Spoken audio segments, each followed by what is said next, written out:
جانچ۔ ایک تھکا دینے والے دن کے بعد وہ جو ہی اپنے گھر میں داخل ہوا، اس کے فون کی مخصوص چنچناہٹ نے اس کی توجہ اپنی جانب مشغول کی تھی۔ اس نے فون کے اسکرین پر خاصی بیزاری سے نظریں ڈالی اور کالر نمبر دیکھتے ہی اس کی کوفت انتہا کو پہنچ گئی۔ کل اس کی منگنی ہوئی تھی اور اسی خوشی میں وہ اپنے حلقہ احباب کو ایک بھرپور ٹریٹ دے کر لوٹا تھا اور اس کا ارادہ فوری طور پر آرام کرنے کا تھا، مگر مسلسل آتی ایک کال نے اسے سخت بدمزہ کر دیا تھا۔ اس نے حقارت سے فون ایک طرف پھینک دیا، یوں گویا فون کرنے والی کو اپنی زندگی سے نکال کر پھینک رہا ہو، اور بے فکری سے چینج کرنے کے لیے چلا گیا۔ واپس آیا تو سیدھا فون کی طرف بڑھا۔ مسڈ کالز کی بھرمار کے ساتھ میسیجز کا بھی ایک انبار تھا۔ وہ بعد ناخواستہ میسیجز پڑھنے لگا۔ کیا ہو گیا ہے شرجیل؟ بات کیوں نہیں کر رہے؟ مجھ سے کوئی غلطی ہو گئی ہے کیا؟ کیوں اگنور کر رہے ہو مجھے؟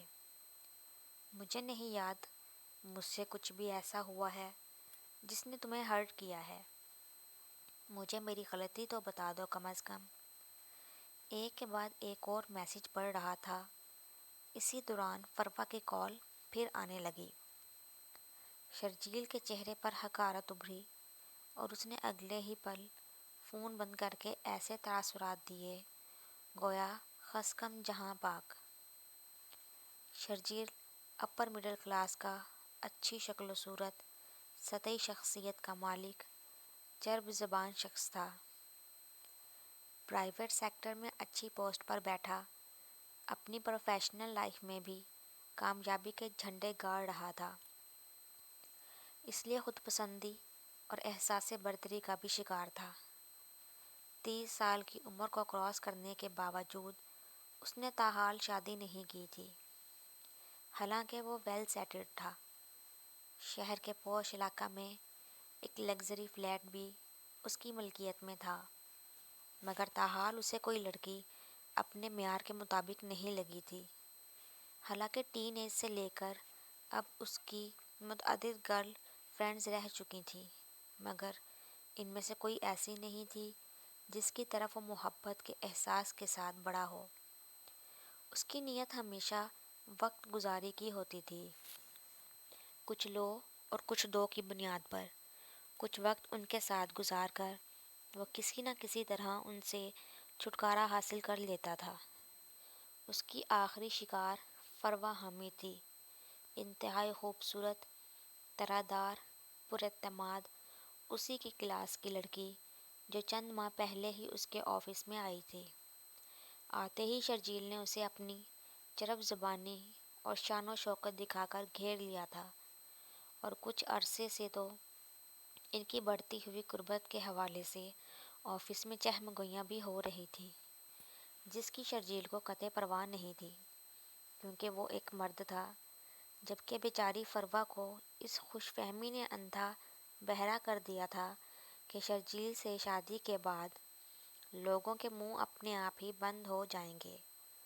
اس کے فرشتوں کو بھی خبر نہیں تھی کہ اس کے محبوب کے نزدیک وہ ایک بد کردار ایسی لڑکی تھی جس کو ٹیشو پیپر کی طرح استعمال کر کے پھینک دینا اس کے نزدیک ایک جائز عمل تھا، اور یہ محبتوں کا جھوٹا کھیل ابھی وہ مزید کھیلنے کا ارادہ بھی رکھتا تھا، مگر اس کی بڑی بہن سارا آپا پر اچانک ہی اس کی شادی کروانے کی دھن سوار ہو گئی، تو اسے مانتے ہی بنی۔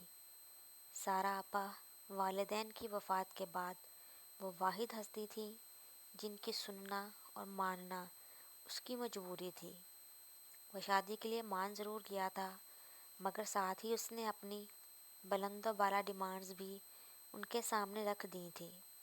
معصوم صورت والی کوئی ایسی پارسا ہو جس کو دیکھے تو لگے کہ کبھی ہوا نے بھی اسے نہ چھوا ہو۔ اس کی زندگی میں آنے والی زیادہ تر لڑکیاں بھی اسی کے جیسے تھیں، سو اب اپنے کردار کے آئینے میں اسے ہر لڑکی بد کردار اور فلرٹ نظر آتی تھی۔ وہ ان لوگوں میں تھا جس کے سامنے اگر کوئی لڑکی کسی لڑکے سے بات کر لیتی تو اسے لگتا کہ لڑکی کا ارادہ 100% افیئر چلانے کا ہے۔ اس نے اپنے ذہن میں اپنی بیوی کے لیے جو خاکہ بنایا ہوا تھا، اس کا لباب یہ تھا کہ وہ اس کی گرل فرینڈ جیسی بالکل بھی نہ ہو، خوبصورتی میں بے مثال ہو۔ سارا آپا نے اسے کئی لڑکیوں کی تصاویریں دکھائیں، جن میں سے ایک بے جان تصویر میں موجود بولتی آنکھوں اور معصوم چہرے والی حبیبہ نے اسے لمحہ بھر میں اپنا اسیر کر لیا۔